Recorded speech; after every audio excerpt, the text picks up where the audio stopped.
반갑습니다. 왠지 제가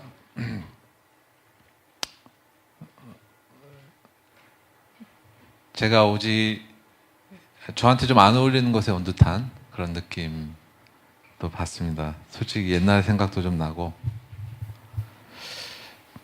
와가지고 내가 옛날에 이랬느니 저랬느니 얘기하는 사람이 저는 제일 싫거든요. 근데 저도 여러분 같은 시절이 있었고, 여러분처럼 하나님 예배하고 그랬던, 지금도 물론 그렇게 하지만 여러분 때만 주실 수 있는 특권이 있는 것 같습니다. 저는 이제 우리 남 목사님 소개하셨지만 이름 하승기고요. 예수노단에서 파송받아서 사역하고 있습니다. 1998년도 3월에 선교사로 나갔고요. 그리고 이제 큰애가 98학번일 겁니다. 저희 딸이 지금 이제 캐나다에서 공부하고 있고요. 그리고 저는 여러분의 선배라고 이야기하고 싶고, 그리고 여러분을 향한 하나님의 마음에 대한 기대가 큽니다. 말씀을 나누기 전에 제가 이제 98년도 선교사로 나갈 때 하나님 저한테 말씀하신 것이 뭐냐면, 너는 가서 내가 너에게 맡겨준 사람들을 섬기고, 그리고 너는 다음 세대의 선교사들이 나올 그 길을 준비하라고 하나님 말씀하셨어요. 그때는 그게 무슨 말씀인지 몰랐습니다. 그냥 일단 선교지로 나간다는 감격이 있었고, 또 막연한 두려움도 있었고, 내가 가서 뭘 할 수 있을까 하는 그런 믿음의 싸움도 있었고, 그때 아무것도 아직 해보지도 못했을 때였고, 이제 막 결혼해서 선교사라는 걸 시작하려고 할 때 하나님 다음 세대 선교사에 대해서 말씀하신다는 게 저는 전혀 이해가 되지 않았습니다. 근데 오늘 와가지고 여러분과 예배 드리면서 그 마음에 대해서 조금 더 이해하게 됩니다. 지금 한국 교회는 굉장히 어두운 얘기를 많이 하죠. 한국 교회 좋은 얘기보다는 좋지 않은 얘기가 더 많고, 여러분들도 다 아시죠? 그리고 여러분들 또래 여기 와서 예배드리는 여러분을 보는 것도 저한테는 좀 특별한 일이고, 그렇게 흔치 않은 일인 것 같습니다. 근데 저는 하나님 말씀하셨기 때문에 제가 믿고 있는 건, 다시 한번 한국에서 새로운 세대의 선교사들이 열방으로 쏟아져 나올 거라는 거예요. 제가 20년 전에도 선교사로 나가가지고 막내 그룹이었는데요. 지금도 막내 그룹이에요. 왜냐하면 계속 선교사님들이 나오시는데, 후배 선교사님들이 나오시는데, 저보다 나이 많은 분들이 계속 나오세요. 요즘은 거의 50대. 저는 아직 50은 안 됐습니다. 50대 후배님들이 자꾸 나오셔가지고, 저 계속 막내인데, 여러분들 세대에서 나와야 제가 이제 막내를 탈피할 수 있지 않을까. 물론 저보다 나이 어린 분들이 좀 있지만, 지금 너무 슬픈 이야기잖아요. 이렇게 이 현실이 이렇다는 게. 그래서 믿음으로 여러분과 함께 선포하고 싶은 거예요. 하나님께서 새로운 세대를 또 한번 한국에서 일으켜서 온 세계 열방 가운데 보내실 것입니다. 아멘. 아멘. 그 일에 제가 믿기론 이 교회, 월드미션 교회, 이름부터 아주 단순하고 무식한 교회잖아요. 월드미션. 여러분들, 여기 있는 여러분들뿐만 아니라 여러분들을 통해서 또 일어날 사람들을 저는 많이 기대하고 있습니다. 하나님 말씀하셨기 때문이에요. 그죠? 우리 창세기 12장 1절에서 3절 말씀 함께 보겠습니다.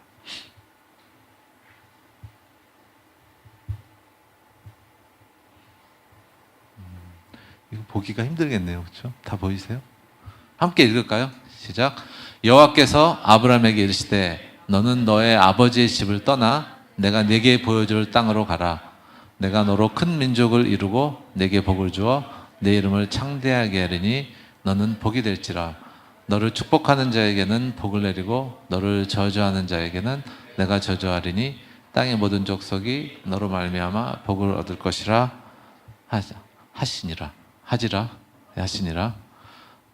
여러분, 이 말씀, 이 세 개의 말씀 본문 중에 여러분에게 어떤 부분이 하이라이트로 다가오세요?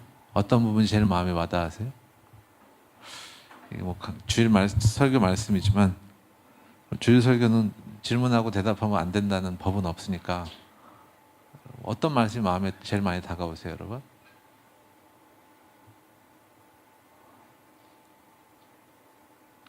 내게 복을 줘.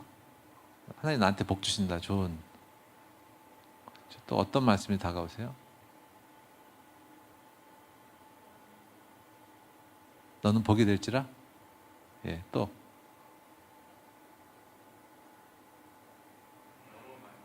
너로 말미암아? 예, 예. 이 말씀을 보면서 각자의 시즌과 마음의 상태에 따라서 여러 가지 말씀이 많이 다가올 거예요. 그러면 하나님이 이 말씀을 하실 때 하나님의 하이라이트는 뭘까요? 하나님이 아브라함을 사랑하시죠. 아멘.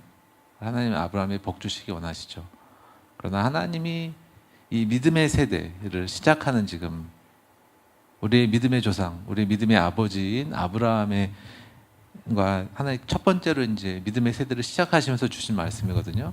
하나님 뭘 보고 계실까요? 아브라함만 보고 계실까요?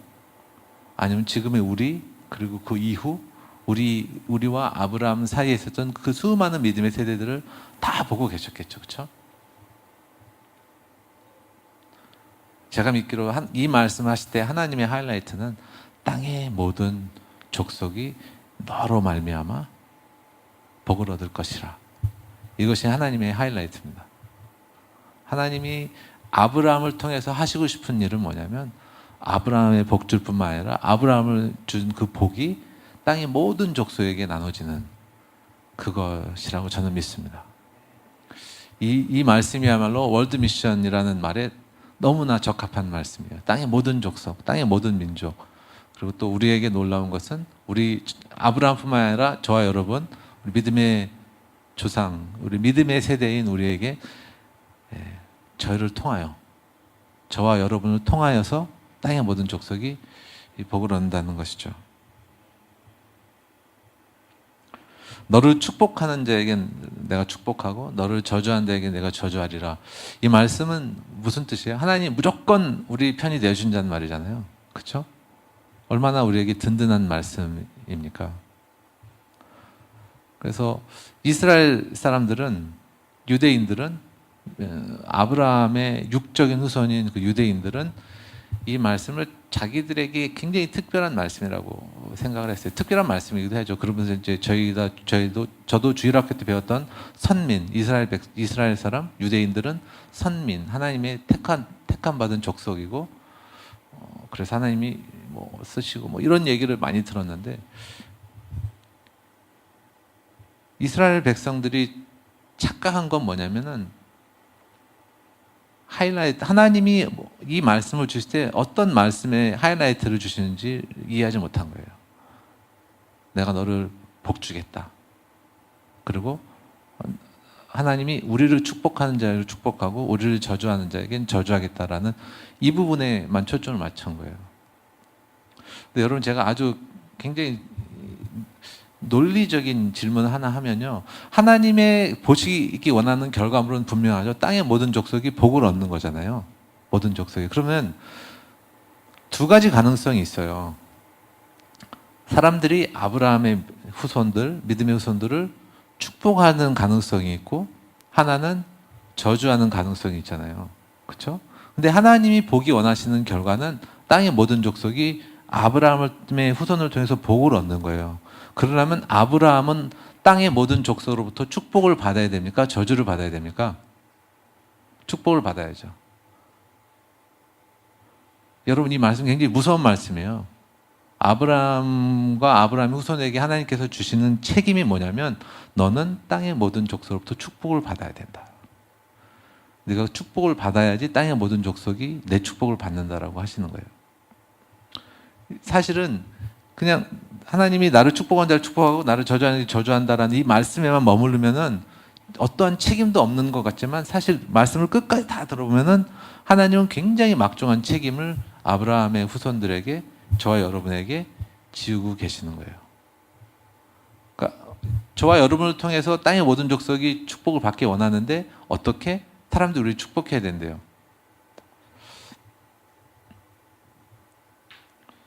모든 사람들에게 축복받는 건 참 어려운 일인 것 같습니다. 지금 특별히 저희가 이제 개독교라는 말을 많이 듣고 있잖아요. 제가 생각해도 많은 면에서 들어서 싼 면도 있고, 우리가 특히 이제 목사라는 그 타이틀을 가진 사람들은 더 많이 부끄러운 것 같습니다. 남 목사님 그렇죠? 예. 제가 이스라엘에 간 적이 있습니다.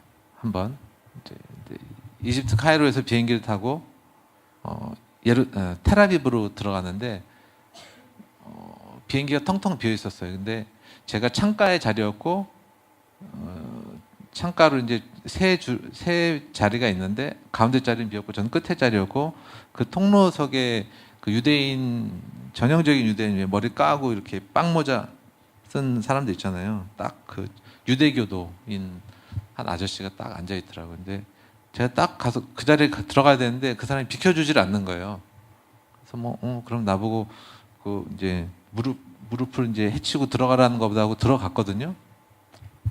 근데 그 사람이 굉장히 뭐라고 말은 안 했지만 나는 네가 내 옆에 앉는 게 굉장히 기분이 나빠라는 걸 충분히 얼굴과 표정으로 표현을 하고 딴 데 가서 앉더라고요. 비행기가 텅텅 비어있기 때문에. 그러면서 맞아. 나는 저 유대인에게는 개 같은 이방인이구나 라는 게 확 느껴졌어요. 여러분 유대인 남자의 기도가 뭔지 아세요 혹시? 예나 지금이나? 혹시 들어보신 적 있어요? 제 기도가 아닙니다. 저한테 기분 나쁘게 하시면 안 돼요. 하나님 나를 여자로 태어나지 않게 해주시고 그리고 이방인으로 태어나지 않게 해주셔서 감사합니다 라는 게 유대인 남자들의 기도예요. 굉장히 기분 나쁘죠. 제가 그런 거 아니니까 저한테 기분 나빠하지 마시고. 근데 여자는 뭐 이제 그 얘기는 뭐 또 다른 차원의 얘기고 아무튼 이방인으로 태어나지 않은 게 감사했어요. 왜? 이방인은 거룩하지 못하고 우리 유대인은 하나님께 택함 받은 거룩한 족속인 거예요.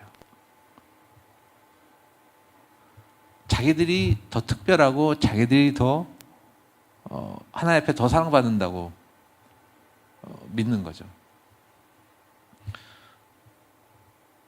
하나님이 왜 유대인들에게 복을 주셨습니까?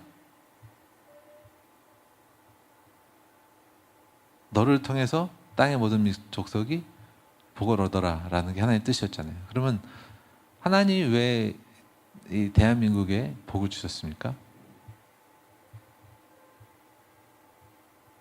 왜요? 똑같은 거죠. 그렇죠? 하나님이 우리 민족을 통해서 땅의 모든 족속이 복을 얻기를 원하시기 때문이에요. 근데 이렇게 말씀하시는 분들이 있어요. 우리나라가 교회가 이렇게 성장하고 경제적으로 이렇게 부유한 이유는 우리나라 사람들이 세상 어느 민족보다 새벽기도 열심히 하고 기도원에서 기도 열심히 하고 교회 생활 열심히 하고 11조 생활 잘하기 때문에 제가 봐도 11조는 한국 교회가 참 잘 했었습니다. 10년 전 기준으로. 지금은 좀 다른 것 같아요. 아무튼 근데 그 말은 뭐예요? 우리가 더 경건하고 우리가 더 거룩하니까 하나님께서 우리에게 복을 주셨다. 그 말이죠. 굉장히 교만하고 위험한 말이에요. 하나님이 우리에게 복 주신 이유는 분명합니다. 우리를 통해서 땅의 모든 족속이 복을 얻기 위해서요. 우리가 더 거룩하기 때문에, 우리가 더 기도 열심히 해야 하기 때문에, 그래서 하나님 우리에게 복 주신 거 아니에요. 우리가 그렇게 거룩하지 않습니다. 하나님 앞에서 누가 거룩합니까? 우리가 그렇다면 우리가 예수님을 믿을 필요가 뭐가 있어요, 그죠? 그래서 예수님이 너무 필요한 사람이고,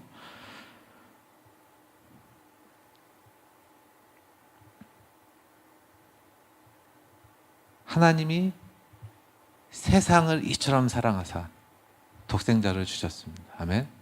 하나님이 이스라엘을 이처럼 사랑하사 독생자 예수님을 유대 땅에 보내신 것이 아니죠.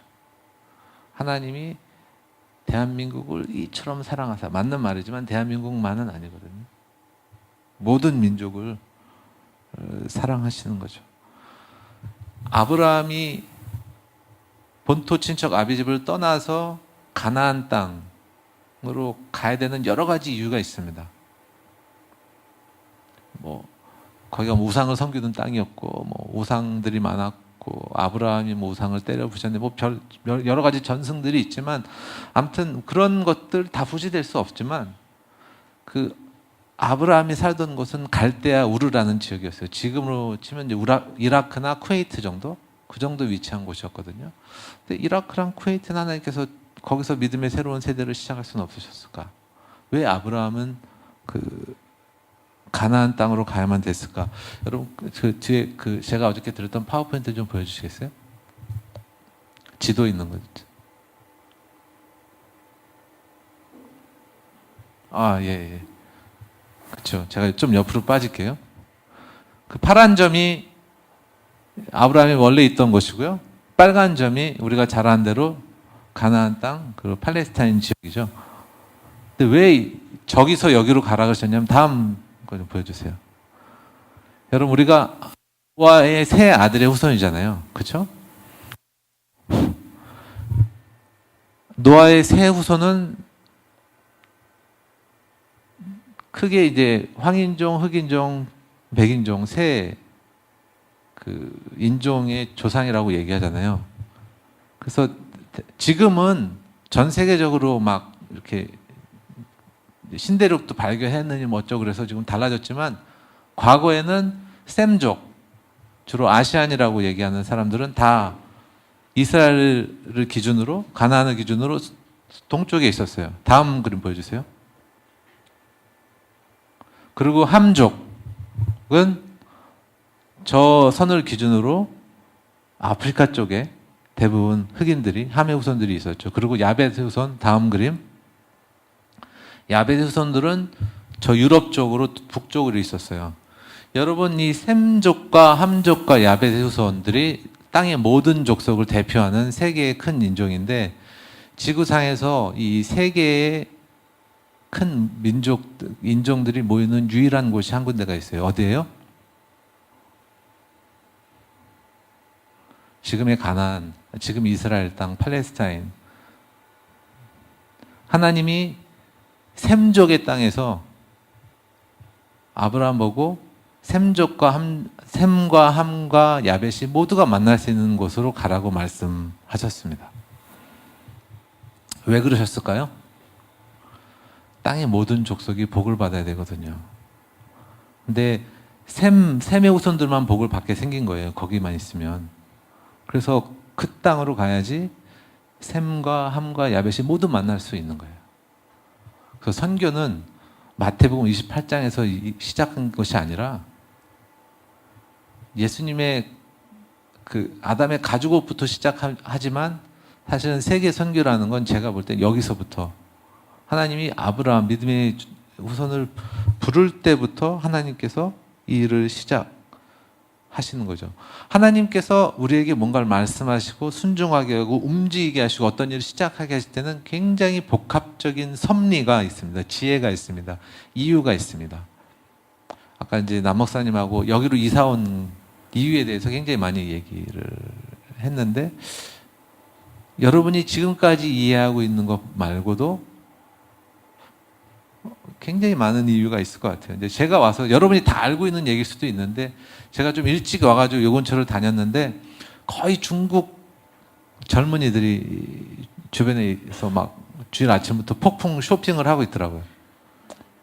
그리고 베트남 사람들도 꽤 있고 일본 사람들도 좀 있고 근데 대부분 젊은 친구들이 이 근처에 숙소가 있나 봐요. 그죠?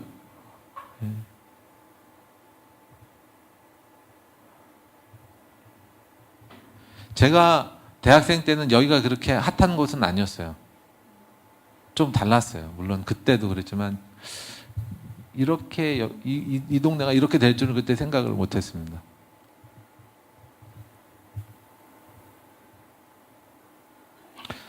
전 세계라 그러면 좀 그렇고 적어도 이제 아시아권에 있는 젊은이들이 홍대로 모인단 말이죠. 근데 하나님 왜 여러분을 홍대 이쪽 지역으로 보내셨을지.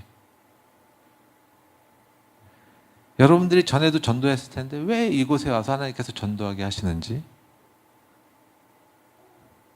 그리고 이 교회는 이제 아주 저는 이제 제 표현으로는 극단적으로 선교를 지향하는 교회인데, 이렇게 극단적인 교회를 왜 이곳으로 보내셨는지, 이 하나님의 섭리와 지혜에 대한 그 이해가 여러분 남 목사님한테만 있어서는 곤란한 거예요.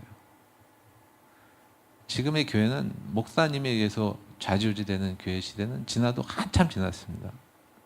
제가 남 목사님한테 뭐라 그랬냐면, 남 목사님이 죽어야 이 교회가 삽니다 라고 얘기했는데, 그게 뭐냐면 여러분들이 주도적으로 이 교회에서 지도자의 역할을 하셔야 되는 거예요. 남 목사님도 이제 늙어서 지금 이쪽 지역에 있는 젊은이들이랑은 코드가 이제 안 제가 물어보니까 그렇다 그러더라고요. 교회가 어떤 모습을 갖춰야 되는가, 어떤 전략을 가져야 되는가도 중요한데, 그보다 더 중요한 건 누가 그 일을 하는가. 남 목사님이 할 수 있는 건 굉장히 한계가 있어요. 늙었어요.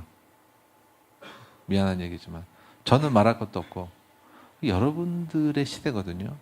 하나님이 여러분들을 이 교회로 오게 하신 이유가 있습니다. 그건 여러분들이 스스로 발견해내셔야 돼요. 제 얘기가 아니라 여러분 스스로 주님 앞에서 레마의 말씀을 받으셔야 됩니다. 여러분의 계시, 그리고 그 계시가 하나님의 뜻이 제 설교 말씀이나 아니면 남 목사님 설교 말씀이 아니라 여러분의 심장에서 여러분의 심장을 뛰게 하는 그것이 되어야, 그게 여러분이 하나님의 사람이라는 증거입니다.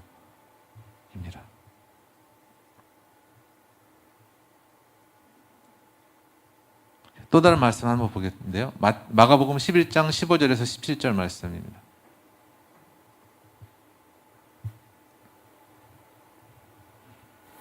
함께 읽어볼까요? 시작. 그들이 예루살렘에 들어가니라 예수께서 성전에 들어가사 성전 안에서 매매하는 자를 내쫓으시며 돈 바꾸는 자들의 상과 비둘기 파는 자들의 의자를 둘러 엎으시며 아무나 물건을 가지고 성전 안으로 지나다님을 허락하지 아니하시고, 이에 가르쳐 이르시되 기록된 바 내 집은 만민이 기도하는 집이라 칭함을 받으리라고 하지 아니하였느냐. 너희는 강도의 소굴을 만들었도다 하시매. 여러분, 예수님이 이렇게 흥분하시고 어떻게 보면 폭력적이라는 거는 굉장히 다양한 개념으로 할 수 있는데, 요즘에 말하는 폭력의 굉장히 다양한 스펙트럼에서 볼 때 예수님께서 굉장히 폭력적인 모습을 보이신 때잖아요. 근데 왜 이렇게 하셨는가? 여러 가지 이유가 있죠. 하나님의 성전을 장사하는 것 시장터로 바꿨기 때문에, 그리고 예수님이 싫어하시는 것이 종교주의거든요. 여러분, 그걸 배우셨겠지만, 종교주의적인 어떤 그런 행위들을 싫어하시지만, 예수님께서 이렇게까지 흥분하시고 하시더니 예수님이 말씀에 나타나 있는데, 그 전에 이제 좀 성전의 구조를 그림을 통해서 보면요. 중국 학생들이 많다고 해서 제가 이렇게 따로 이렇게 사진을 이미 사실 준비했는데요. 여러분, 성전에 대해서 다 좀 아시죠? 가장 중심에는 지성소가 있고요. 그러고 나서 성소가 있고, 제사장의 뜰이 있고, 이스라엘의 뜰이 있고, 그 다음에 여인의 뜰이 있고, 그리고 제일 이 빨간 그쪽 지역이 이방인의 뜰이에요. 그럼 장사를 어디서 했는지 아세요? 이방인의 뜰에서 했어요. 왜냐하면 성소에서 그 장사를 할 수 없잖아요. 그렇죠?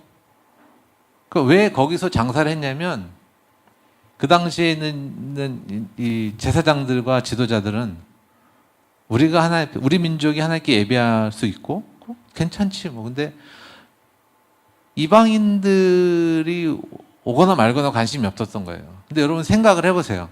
여러분이 하나님을 알게 됐어요. 구약시대 예수님 오시기 전에. 그리고 그 살아계시고 참되신 하나님의 성전이 예루살렘이라는 곳에 있다. 그래서 내가 가는 거예요.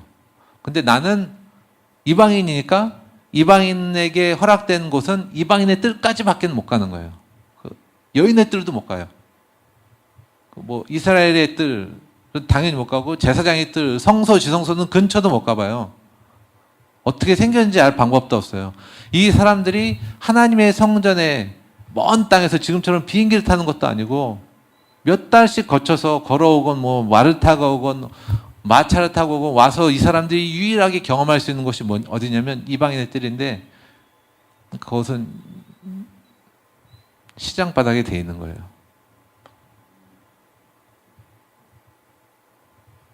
그리고 예수님 뭐라 그러셨어요? 내 집은 뭐 하는 곳이라고요? 만민이 기도하는 집이라 그러셨어요. 예수님께서 그냥 단순히 이곳은 성전이고 거룩한 곳이니까 이곳은 시장 바닥이 돼서는 안 된다라고 말씀하신 것이 아니라 예수님께서 분노하시는 분명한 이유를 말씀하시죠. 내 집은 만민이 기도하는 집.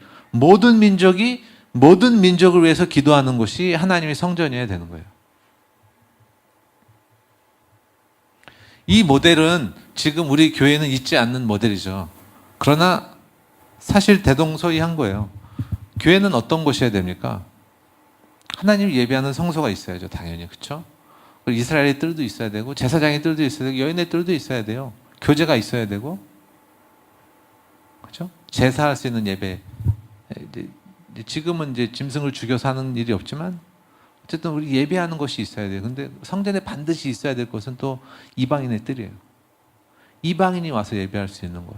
하나님을 모르는 사람들이 와서 예배할 수 있는 곳. 그리고 이방인은 특별히 월드 미션 처치라고 그러잖아요. 세계 땅의 모든 민족을 이 하나님께 예배할 수 있도록 하는 공간이 반드시 있어야 돼요. 그게 없다면 예수님께서 다 뒤집어 엎으시는 그런 성전이 될 수밖에 없는 거예요. 왜? 내가 복 받는 데만 관심 있는 교회는 예수님께서 관심이 없어요. 예수님은 내가 복을 받고 내가 복 받는 게 중요합니다. 우리가 복 받는 삶을 살아야 돼요. 그리고 내가 나에게 주어주신 그 복이 나를 통하여 땅의 모든 민족에게 나눠지는 그 일이 이루어지지 않으면 하나님의 집이 아닌 거예요. 예수님은 그 부분에 분노하신 거예요. 다 뒤집어 엎으셨죠. 분명하게 말씀했어요. 내 집은 만민이 기도하는 집이다. 제가 믿기로 이 월드미션 철체는 이방인의 뜰이 있어요. 그렇죠? 일단 자막에 이제 중국어 나오는 것부터가 굉장히 특별하고 특이하고 또 자막이 필요한 분들이 여기 앉아 있고 또 열심히 해외 선교를 교회를 예배를 못 드릴 만큼 모두가 다 나간다고 저는 그렇게 들었는데 그런 이방인의 뜰이 있죠. 그렇죠? 교회가 아름답습니다. 제가 또 여러분에게 우리 모두에게 우리가 스스로에게 물어야 될 질문은 뭐냐면 내 마음에 우리가 하나님의 살아계신 성전이잖아요. 우리 몸이. 그럼 우리 안에는 내 안에는 그러니까 이 교회는 이제 차치하고 우리 각자 저와 여러분 각자의 마음 안에 이방인의 뜰이 있는가? 나는 이방인을 위한 마음이 얼만큼 있는가? 오늘 그 중보기도 하면서 한국과 미국 관계 당연히 기도해야 되는 거예요. 그렇죠?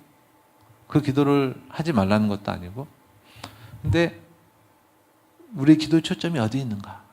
내 나라가 우리나라가 복받고 그래서 주변국들에게 뭐 잘 섬길 수 있고 평화가 되고 그게 그 똑같은 말 속에서도 초점이 주변국들의 우리나라가 축복이 되는 것에 초점이 있는지 아니면 지금 내 나라가 전쟁 없이 잘 되는 것에 초점이 있는지 하나님 그 부분을 보고 계시는 거죠. 여러분의 마음에 이방인들이 어떻게 작동하고 있는지 불행히도 많은 하나님의 복을 받은 사람들의 마음 안에 이방인들은 시장터와 같아요. 뭐 정신이 없어요. 왜냐하면 굳이 막 그렇게 애쓰지 않아도 되는 내가 일단 복을 받고 내가 하나님 앞에 예배해서 좋은데 내 주변에 전도하는 것도 쉽지 않고 근데 당장 눈에 보이지 않는 뭐 땅의 모든 민족 저는 여러분들이 정말 선교에 진지하시다면 이 땅에 온 땅의 모든 민족들에게 먼저 집중하시라고 말씀드리고 싶어요. 여러분, 제가 선교사로 나갈 때까지만 해도 그 한류라는 말도 없었고 한국어를 배울 마음도 없었어요. 지금은 그 뭐 저보다 더 잘 알아요. 제가 태국에 있었는데 태양의 후예 때문에 나라가 발칵 뒤집어질 정도로 뭐 중국의 송중기 송혜교 결혼식이 뭐 생중계되고,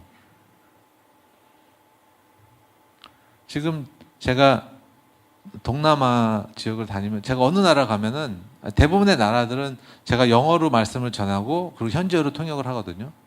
근데 베트남, 몽골, 캄보디아 여기는 제가 한국말로 해야 돼요. 물론 이제 영어로 통역할 수 있지만 영어로 해서 현지어로 통역할 수 있는 사람은 흔치 않은데 한국어로 설교하면 현지어로 통역할 수 있는 사람들이 많아요.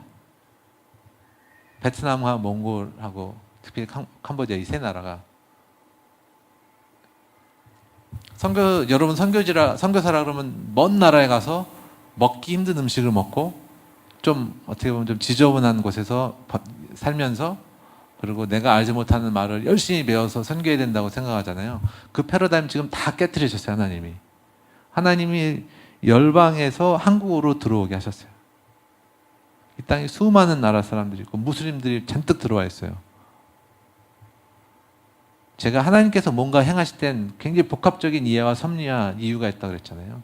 하나님이 지금 마지막 때 우리 민족을 선교하는 민족으로 사용하시면서 우리나라 사람들을 해외 선교사로 많이 보내셨지만 동시에 하나님께서 행하시는 일이 뭐냐면 이 땅으로 부르셨어요.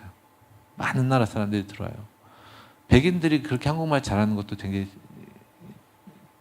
참 신기한 일이고, 우리가 말하는 소위 선교지, 뭐 지금은 얘기도 잘 안 하죠. 1040 윈도우죠. 무슬림들, 뭐 힌두권, 그 불교권에서 많은 사람들이 한국말을 배우고 싶어서 한국이 좋아서 한국 연예인들이 좋아서 한국 뭐 TV 드라마가 좋아서 잔뜩 들어온단 말이에요. 태국에서도 1년 동안 죽도록 일해가지고 돈 모아가지고 한국 와가지고 며칠 있다 가는 게 그 태국 젊은이들의 꿈이에요.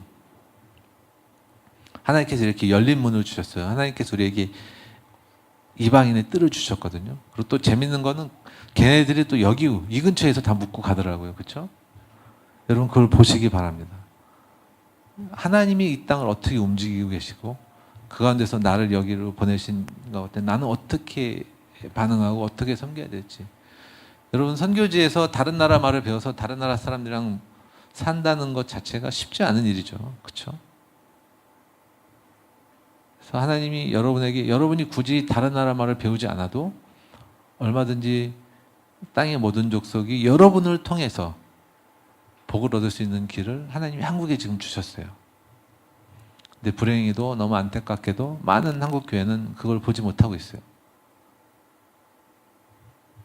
하나님이 지금 무엇 하시는지 읽지를 못하는 거예요.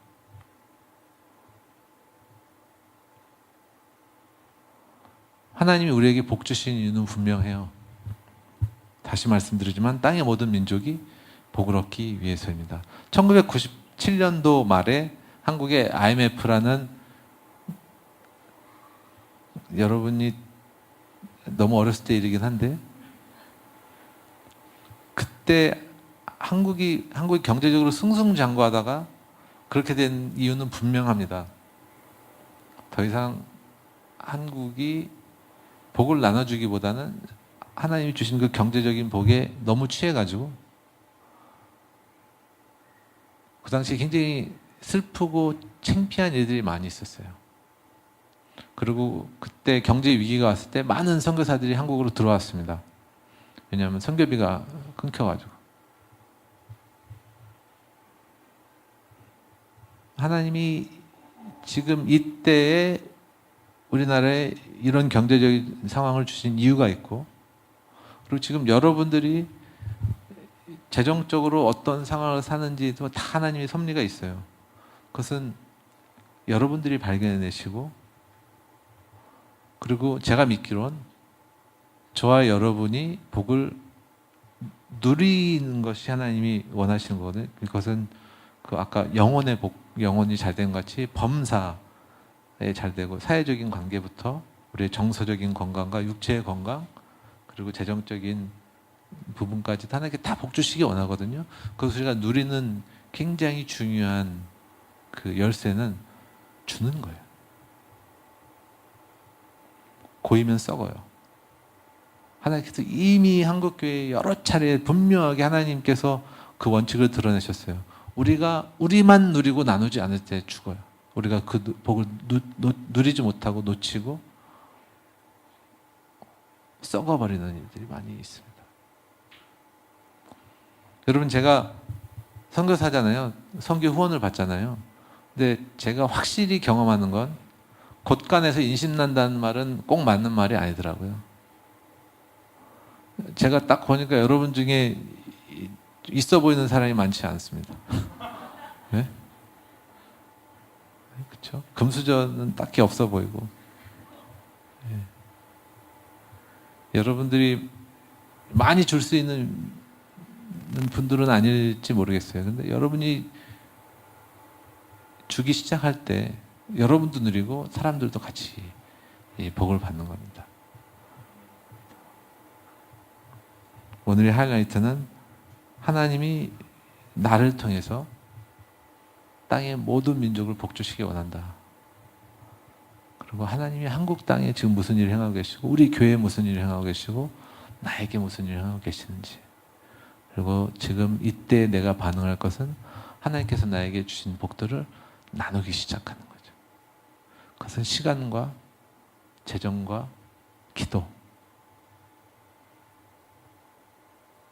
특별히 땅의 모든 민족들을 만나기 위해서, 그들에게 접촉하기 위해서, 관계하기 위해서 여러분 시간을 쓰셔야 되고 돈을 쓰셔야 되고 또 기도 없이 또 안 되니까 그걸 여러분 사용하기 시작할 때 여러분의 삶에 하나님께서 주시는 복에 또 새로운 차원의 문이 열리기 시작할 것입니다. 제가 너무 많은